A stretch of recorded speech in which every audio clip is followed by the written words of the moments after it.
बिहार के सियासी गलियारों में 2025 विधानसभा चुनाव के मद्देनजर असदुद्दीन ओवैसी साहब को मिल सकता है महागठबंधन का समर्थन। बिहार के सियासी गलियारों से आई बड़ी खबर।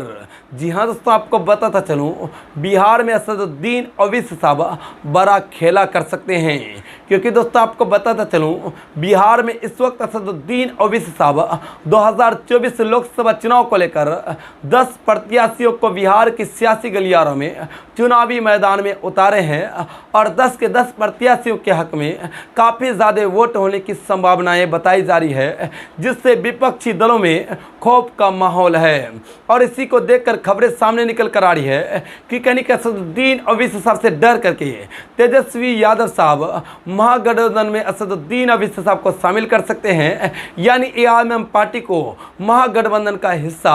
आने वाले विधानसभा चुनाव 2025 में तेजस्वी यादव असदुद्दीन ओवैसी साहब की पार्टी को बना सकते हैं, यानी एआईएमआईएम पार्टी को बना सकते हैं। ये खबरें कहने की ग्राउंड जीरो से लगातार से सामने नजर आ रही है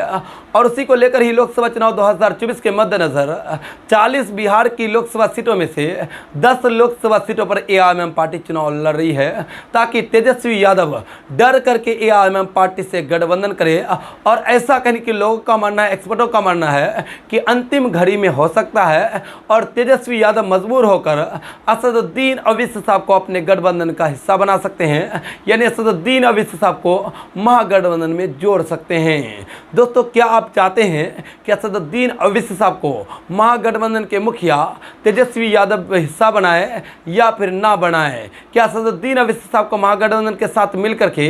विधानसभा चुनाव 2025 लड़ना चाहिए या फिर नहीं चाहिए? दोस्तों, अगर एआईएमआईएम पार्टी किसी भी पार्टी के गठबंधन में शामिल हो जाती है तो कहीं कि उनका ग्राफ पूरे बिहार में ज़्यादा बढ़ सकता है। फिलहाल एआईएमआईएम पार्टी तो ऑलरेडी तीसरी बड़ी पार्टी के रूप में बिहार में मानी ही जा रही है, लेकिन कहीं कि आने वाले टाइम में अगर असदुद्दीन ओवैसी साहब को कोई भी बड़ी पार्टी गठबंधन का अपने गठबंधन का हिस्सा बना लेती है तो कहीं कि एआईएमआईएम पार्टी बड़े पायदान में बिहार के सियासी गलियारों में पहुंच सकती है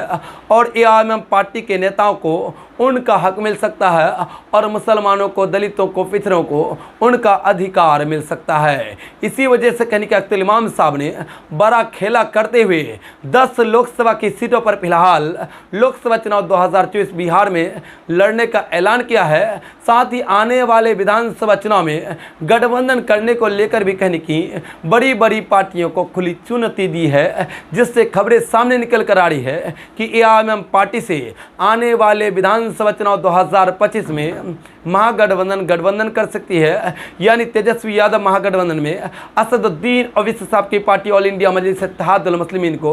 शामिल कर सकती है और शामिल कर विधानसभा चुनाव 2025 असदुद्दीन ओवैसी साहब के साथ मिलकर लड़ सकती है। क्या असदुद्दीन ओवैसी साहब को आने वाले विधानसभा चुनाव में इंडिया गठबंधन का हिस्सा बनाना चाहिए या फिर नहीं चाहिए? दोस्तों, इसको लेकर आप क्या कहते हैं? आप अपनी राय ज़रूर कमेंट बॉक्स में मेंशन कर दें, ताकि आपकी महत्वपूर्ण राय हमारे सारे व्यूअर्स तक पहुंच जाए। तो चलिए दोस्तों, अभी तक के लिए दीजिए इजाज़त, तब तक के लिए जय हिंद, जय भारत।